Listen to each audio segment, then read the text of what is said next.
बाहर घना अंधेरा था, हर तरफ सन्नाटा पसरा हुआ था। उनकी मदद के लिए कोई भी नहीं था। यश की रफ्तार तेज होती गई, वह कोहरे में खोता चला गया और अगले ही पल वह पूरी तरह गायब हो चुका था। महेश के दिमाग में अब सिर्फ यश की आवाज गूंज रही थी। महेश का अंदाजा सही निकला। यश भागकर जलियांवाला बाग में ही आया था।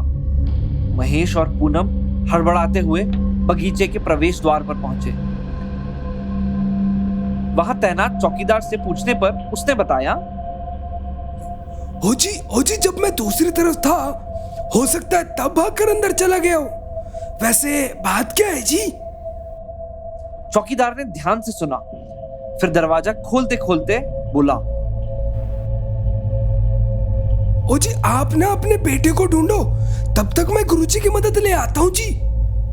और हाँ, घबराना मत, वो हमको कुछ नहीं करेगा। महेश और पूनम के मन में एक सवाल उमड़ा, इस अनजान शहर में आखिर कोई उनकी मदद क्यों करेगा?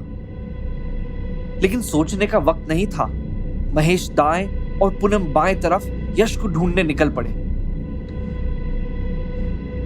बाग में चारों तरफ सन्नाटा था, फिर भी ऐसा लग रहा था लोग अपनी जान बचाने के लिए भाग रहे हैं। चीखें, मदद की पुकार जैसे हवाओं में गूंज रही थी। खून के धब्बे चांदनी से चमक रहे थे, मानो इतिहास खुद को दोहरा रहा हो। महेश तस्वीरों वाले हॉल में पहुंचा। यश को पुकारते हुए उसकी नजर सामने जनरल की उस भयानक तस्वीर पर पड़ गई।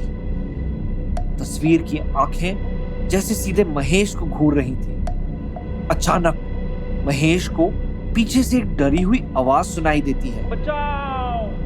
वो झट से पलटा, पीछे कोई नहीं था। फिर जब उसने दोबारा तस्वीर की तरफ देखा, जनरल गायब था। महेश की सांसें तेज हो गईं।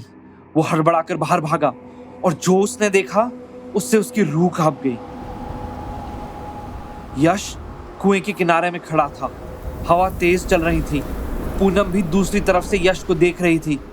महेश और पूनम धीरे धीरे आगे बढ़े कि तभी पीछे से एक गहरी आवाज आई, ओ जी, रुको रुको! वो आवाज चौकीदार की थी, जो अपने साथ गुरुजी को लेकर आया था। गुरुजी ने सफेद कपड़े पहने हुए थे।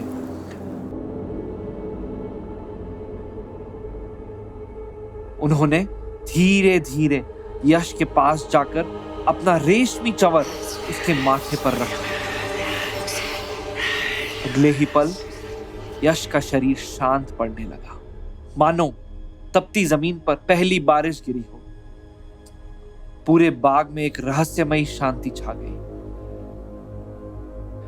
गुरुजी ने गहरी नजरों से महेश और पूनम की तरफ देखा और कहा, आपके बेटे का दिल बहुत मासूम है। यहाँ इस कुएं में कई मासूमों की जान गई थी। उनकी चीखें आज भी कुछ लोगों को सुनाई देती है। कुछ घटनाएं ऐसी होती हैं जिनसे हमारा दिल गहरा संबंध जोड़ लेता है। यश के साथ भी कुछ ऐसा ही हुआ।